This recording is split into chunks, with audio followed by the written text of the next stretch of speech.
The auction hammer cracked through the Orsini Museum. Lot 88, Genevieve announced as a glass case rolled beneath the chandeliers. Inside lay Livia Hart's cracked black enamel locket, the only thing her mother had left before the Arden fire scarred her face. Livia touched her bare throat.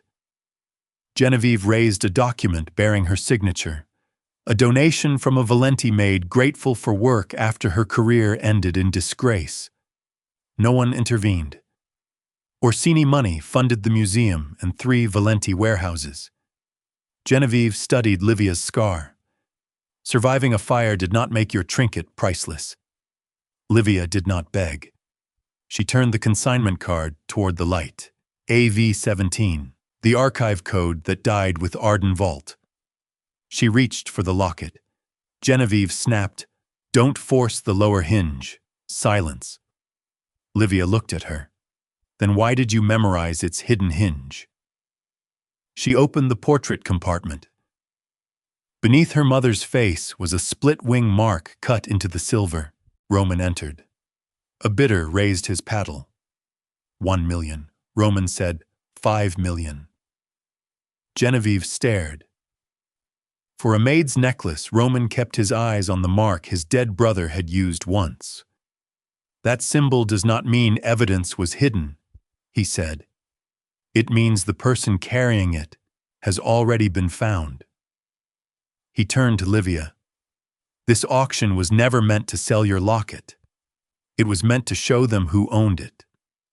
The bidder slipped toward the exit. Livia whispered, "Who are they?" Roman's voice dropped. "The people coming to take it back before sunrise?" 4 days earlier, 4 days earlier, Livia Hart was polishing silver in the Valenti Estate's West Gallery when she noticed the necklace beside Roman Valenti's signature folder. It was listed as an untouched 19th century piece, yet the clasp was wrong. The alloy held too much zinc, the hinge had been soldered recently, and harsh polish had erased the patina around the repair. A museum assistant reached for it with a treated cloth. "Don't." Roman looked up from the insurance certificate. "Is there a reason my maid is stopping an accredited conservator?" Livia placed untreated fabric beneath the clasp. "That cloth will remove the remaining tool marks." Genevieve Orsini turned from the display cases. "She cleans guest rooms, Roman." Livia ignored her. "This document says the necklace was never altered. The clasp is modern, the solder is recent, and someone polished only the repaired area." Roman's gaze moved from her scar to her steady hands. "Can you prove it without damaging it?" He ordered an independent examination. Genevieve warned that a delay would embarrass the foundation, but Roman closed the folder. No signature until she is proven wrong. 2 hours later, the report confirmed every detail Livia had named. Roman found her returning supplies. "You were a conservator. Once. And now you work in my house. Those facts are not opposites." Respect replaced the suspicion in his eyes. That night, Livia cleaned the cracked black enamel locket her mother had left her. A housekeeper asked why she had never repaired the fracture across its face. "Restoration preserves the truth," Livia said. "It does not erase it." A voice came from the doorway. "Helena Hart used to wear that locket." Genevieve stood there staring not at Livia's scar but at the crack in the enamel. "How do you know my mother's name?" "How do you know my mother's name?" Genevieve's gaze lifted. The Orsini Foundation inherited Arden's files. Helena Hart appeared in them. That is not the same as remembering what she wore. Roman entered before Genevieve could answer. His attention moved between them, then settled on the locket. "Tomorrow you will examine the remaining auction pieces. As a maid, as the person who stopped me certifying a fraud." Livia agreed, only after he promised every finding would be recorded under her name. The next morning, she worked beneath security cameras while Roman watched across the table. A repaired maker's mark on a gold bracelet, led him to request her employment history. The file arrived with most pages sealed. Roman read the visible line twice. Arden Vault. Livia's hand went still. You were there the night of the fire. I was listed as a technical assistant. That made me easier to erase. His eyes traced the scar from her left temple to her jaw. The report said the conservation room caused the ignition. The report also said the building had been cleared. It wasn't my mother was still inside. So was Dr. Simone Mercer. Roman knew Simone as the conservator blamed for the disaster.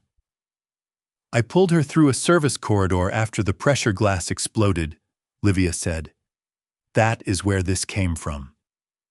She touched neither scar nor locket. Roman closed the file. I never saw your original statement. You never looked for it. The accusation held no anger, making it harder to dismiss. Across the estate, Genevieve entered an archive password unused for 7 years. Helena Hart's records appeared beside a photograph of the black enamel locket. A note beneath it read, Secondary compartment suspected. Item never recovered. Genevieve called her father. Helena's daughter still has it. Victor Orsini paused. Do not touch it until ownership can be documented, he told Genevieve. If Helena hid anything inside, destroying the locket would prove we feared it. By morning, Livia was examining a gold and emerald brooch from the gala inventory. The stones were genuine. The provenance card was not. A faded code sat beneath the newer label, AV-17. Roman noticed her stillness. What is it Arden Vault used that prefix for sealed consignments? The system was retired the night of the fire. Genevieve entered with 2 foundation attorneys. We reused an old numbering format. There is nothing criminal about efficiency. The ink is 7 years old, Livia said. The final digits identify a storage bay that no longer exists. Roman requested the complete provenance file. An attorney refused, citing donor confidentiality. Genevieve stepped closer. Orsini Bank votes on your refinancing tomorrow. 3 Valenti warehouses depend on that credit. Will you risk thousands of jobs because a former technician dislikes a code? Roman returned the file without forcing the issue. Livia removed her gloves. So that is the price of your curiosity. It is the cost of choosing when to act. To people who buried Arden, those sound identical. That evening, Livia called Dr. Simone Mercer from a payphone outside the estate. Simone's voice shook at the mention of AV-17. Helena found 2 provenance records for the same jewels, she said. The originals were moved. Copies were left for insurers. Did she tell Adrian? She met him that night. Elsewhere, Roman opened a private archive no Orsini director knew existed. Adrian's final access log showed 1 file viewed hours before the fire, AV-17. Below it was a calendar entry, 11:40 p.m., Helena Hart, AV-17. The fire alarm had sounded 20 minutes later. Roman found Livia in the secure appraisal room before sunrise. He placed a printed copy of Adrian's final calendar entry beside the emerald brooch.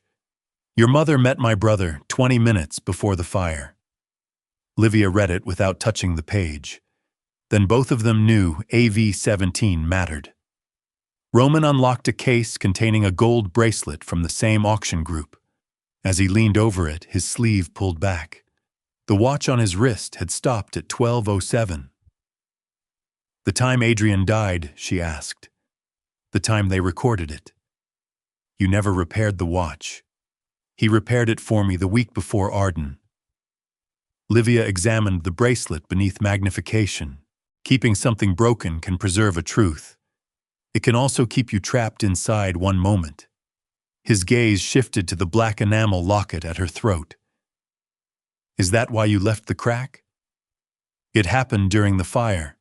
The fracture proves which locket this is. Replacing the enamel would make it prettier and less honest. Roman looked at the scar along her temple and jaw, but unlike others, he did not offer pity. Your mother gave it to you that night before she returned to the records wing.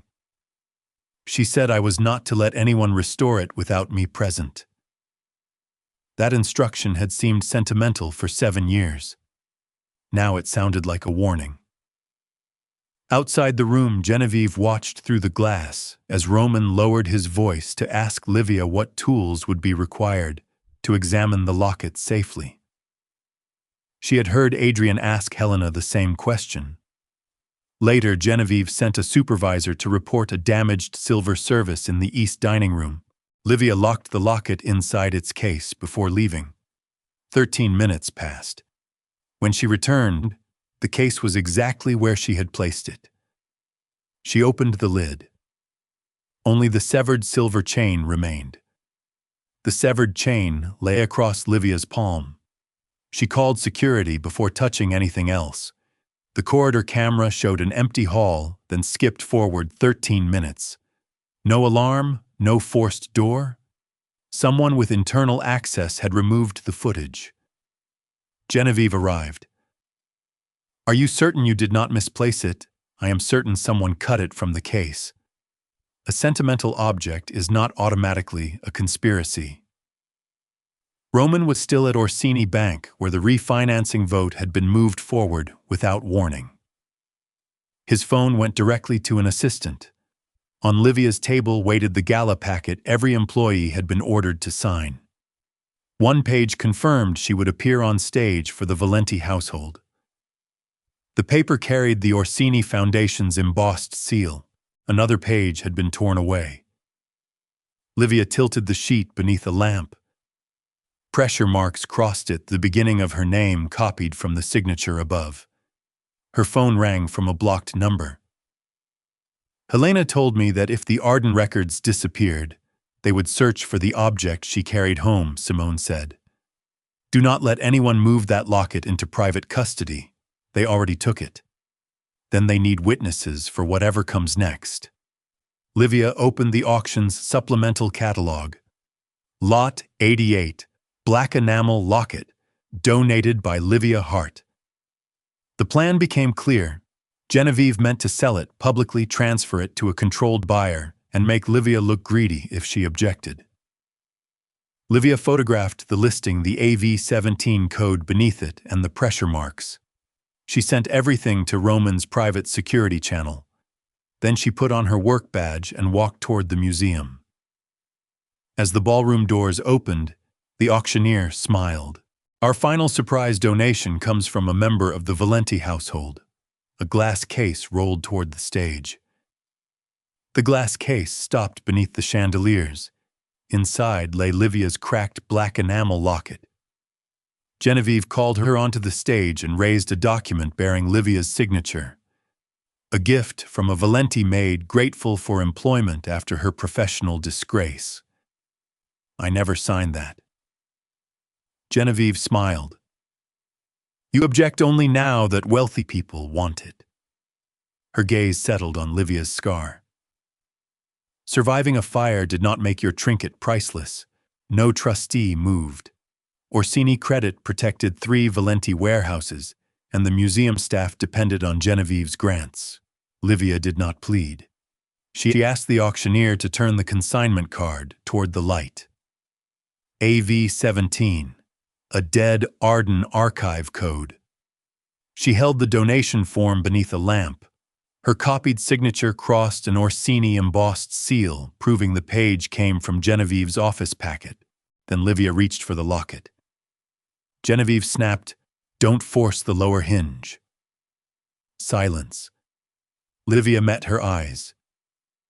Then why did you memorize its hidden hinge? Using a narrow appraisal tool, she opened the portrait compartment without damaging the enamel.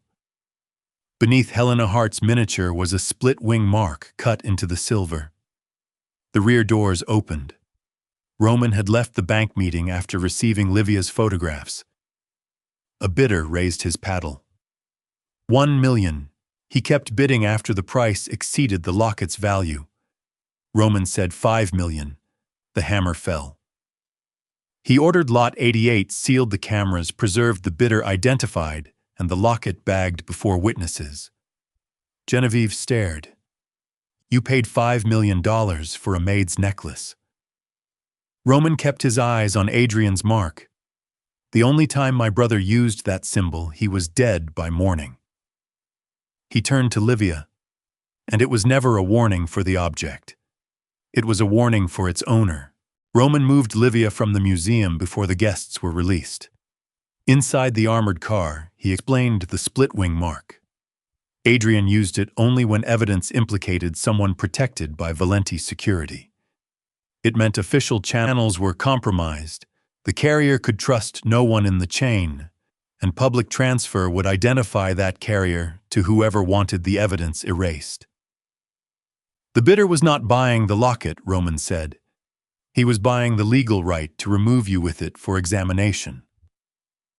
At the estate, Roman sealed the locket inside his vault and posted guards outside Livia's room. I need to examine it. Not tonight.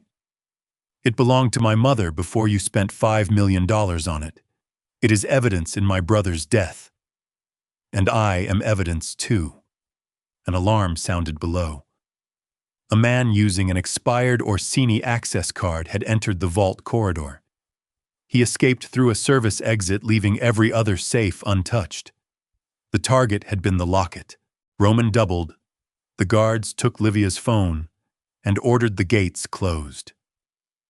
You cannot leave until I know who has access to you. Livia understood the danger.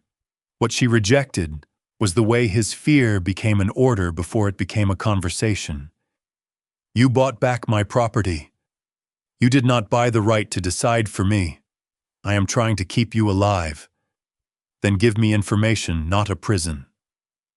She called an independent attorney and asked Simone to collect her. Roman's men blocked the doors until he ordered them aside. Livia left under protection she had chosen. At the threshold, she faced him. If you want to know what Adrian hid, bring the locket to the laboratory I select. No Valenti vault. No guards inside. No one touches it without my permission. Roman looked toward the corridor where someone had come for it. Then he nodded. Roman arrived at Simone Mercer's laboratory with the locket sealed in an evidence pouch. He came without guards. Livia's attorney recorded the transfer while Simone checked the seals.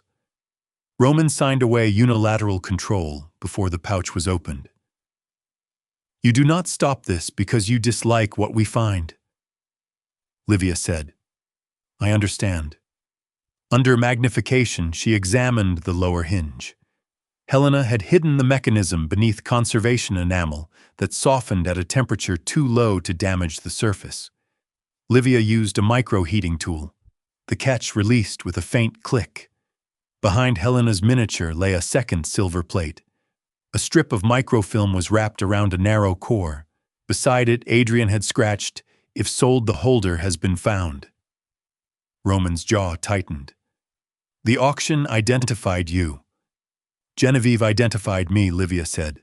The auction gave her witnesses. Simone developed the film while every step remained on camera. The first frame showed the original manifest for 12 jewels marked AV-17. The second carried an access authorization under Genevieve Orsini's credentials. The third listed Helena Hart and Simone Mercer as still inside Arden when the building clear record was filed. Another showed an Orsini transport leaving the vault 23 minutes before the alarm. The final image was damaged, but Adrian's notation remained legible. Building clear entry altered. Livia enlarged the photographs of the 12 jewels. 7 contained flaws she had seen that week: an uneven solder line, a split enamel edge, a crooked stone setting. She turned toward Roman. These are the pieces from Genevieve's auction. Simone stared at the screen. They were reported destroyed. Livia looked again at the jewels that had survived the fire. No, she said. They were removed before it began. The 7 jewels were transferred to a neutral conservation room before dawn. Livia began with the emerald brooch. The microfilm showed an uneven solder seam beneath the lower leaf. The auction piece carried the same flaw, down to a pinprick of trapped charcoal. One match could be coincidence. 7 could not. She documented a split enamel edge, a crooked sapphire setting a filed maker's mark, and weight differences hidden in the insurance records. Simone signed each comparison. An outside examiner verified them. "These are not replacements," Livia said. "They are the originals reported destroyed at Arden." Roman opened Valenti's sealed transport archive. A truck registered to an Orsini shell company had left Arden 23 minutes before the alarm. Its cargo was listed as restoration waste. The authorization carried a dead Valenti manager's signature, while bank records showed payments from an Orsini insurer. "My system moved the jewels," Roman said. "Without your knowledge," Simone replied. Livia looked at him. Not knowing and choosing not to know are different responsibilities. He did not defend himself. She examined the donation form for Lot 88 under angled light. The copied signature broke at the same pressure points as the employee packet. The ink sat above the Orsini embossed seal, proving the page came from Genevieve's office and had been signed by transfer, not by hand. Roman's attorney entered with an emergency filing. Genevieve claimed the locket belonged to the foundation and demanded its return before morning.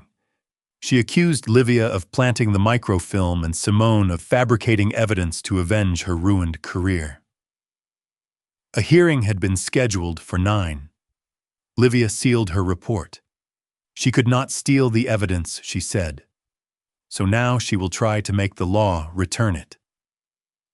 At 8 that morning, Genevieve stood before the museum cameras. She called Livia a disgraced former technician, Simone a bitter witness, and Roman a Mafia heir using intimidation to seize charitable property. By the time the hearing opened, Orsini Bank had frozen payroll credit for 3 Valenti warehouses. Then Genevieve offered Roman a private settlement. The locket would be returned to Livia. Simone would receive a limited public apology. No charges would be pursued if Roman married Genevieve and sealed every Arden record permanently. "Thousands of employees lose their wages if you refuse," she said. Roman looked toward Livia. She was already walking into the courtroom. Genevieve's attorneys presented the donation form and auction receipt. Livia asked for the system log that created Lot 88. The timestamp appeared on the screen. The lot had been entered 43 minutes before the donation form existed. Next, Livia placed the employee packet beside the disputed page. The torn fibers matched. So did the Orsini embossing and transferred pressure marks. She knew about the lower hinge before any lawful inspection, Livia said, and the bidder was not independent. Corporate records showed the bidder shared a registration director with an Orsini transport company named in the Arden manifest. Genevieve argued that Roman's $5 million purchase proved the sale valid. "No," Livia replied. "It preserved the evidence in public custody before your buyer could remove it." The judge denied immediate transfer and ordered the locket held by an independent custodian pending criminal review. Outside, Genevieve sent Roman one message: "Choose her, and by noon there will be no Valenti company left." Roman read it once. Then he answered, "Then there will be no Valenti company." The public inquiry convened before Valenti directors, Orsini trustees, investigators, insurers, labor representatives, and cameras. Genevieve called Livia a servant who had turned an old scar into leverage. Livia answered with records. She presented AV-17, the manifest, the 7 jewels that had never burned, the forged donation, the shell bidder Genevieve's access authorization, and the roster proving Helena and Simone remained inside Arden when it was declared clear. Roman released Valenti's transport archive. It showed the Orsini truck leaving 23 minutes before the alarm. Genevieve blamed her father. "I approved an insurance event. I was told the vault was empty." Livia enlarged the altered occupancy record. Who told you Helena was in the records wing? Genevieve's composure broke. Helena was supposed to be in restoration, not the records room. Silence filled the chamber. No public report revealed where Helena died. Livia faced her.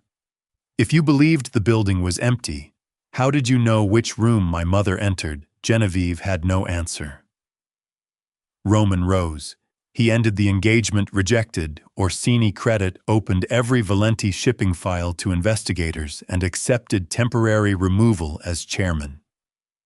3 warehouses entered outside administration before noon. 2 city contracts were suspended. My family benefited from a false conclusion, he said. I benefited from not questioning it. He created a compensation fund under independent control and surrendered authority over it. After the cameras stopped, the neutral custodian placed the locket in Livia's hands. Roman signed the transfer without condition. No Valenti lock will ever stand between you and your own history again.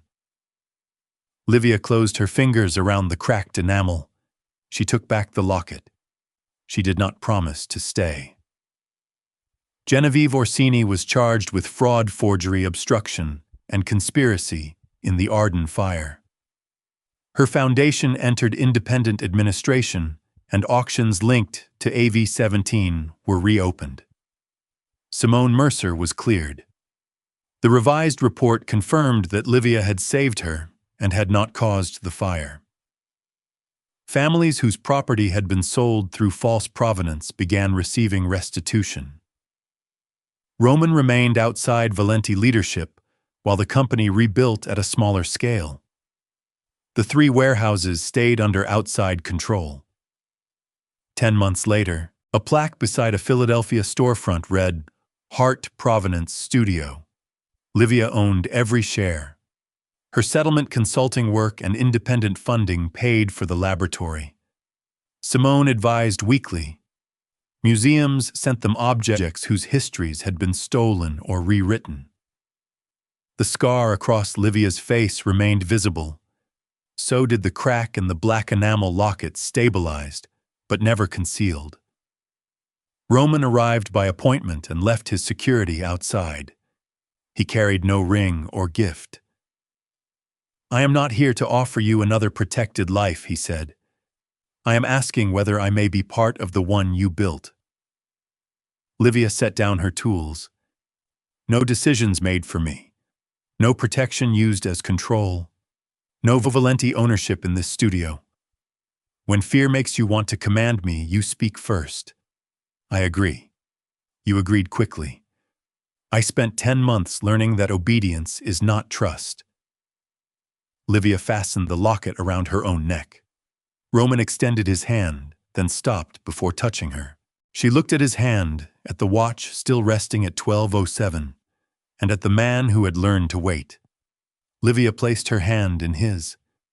The fire had marked her face and cracked the last thing her mother left behind, but it had not taken her name, her work, or her right to choose who stood beside her. Some things can be repaired without being made invisible. Livia's scar remained. The crack across her mother's locket remained. Neither made her less worthy of respect, love, or a future built in her own name. Roman spent $5 million to keep the locket from disappearing, but money was never the choice that changed him.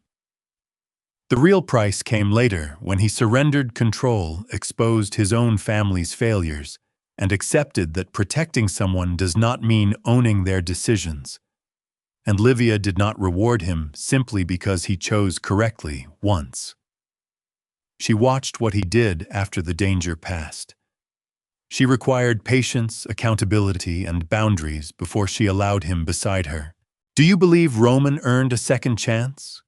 Or did Livia forgive a man who should have questioned the truth years earlier? And if you were in her place, would you have trusted him again? Share your opinion in the comments. If this story stayed with you, support the video and subscribe for more stories about dignity, betrayal, and the moment silence finally loses its power.